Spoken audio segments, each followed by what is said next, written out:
সর্বশেষ যে ব্যক্তি জাহান্নাম থেকে মুক্তি লাভ করবে তাকে আল্লাহ পাক বলবেন, ফেরেশতাদেরকে বলবেন, ও আমার ফেরেশতারা, আমার এই বান্দাকে জান্নাত এবং জাহান্নামের মাঝখানে রেখে দাও। জান্নাত এবং জাহান্নামের মাঝখানে লোকটি যখন থাকার জায়গা পাবে, সে জান্নাতের দিকে তাকায়া দেখবে আর কাঁদতে থাকবে।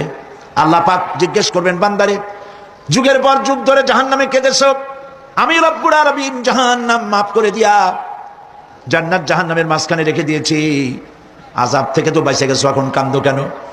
লোকটি বলবে, রব্বুল আলামিন, কান্দি এই কারণে, জাহান্নাম থেকে মাফ করেছো, তোমার শুকরিয়া আদায় করি।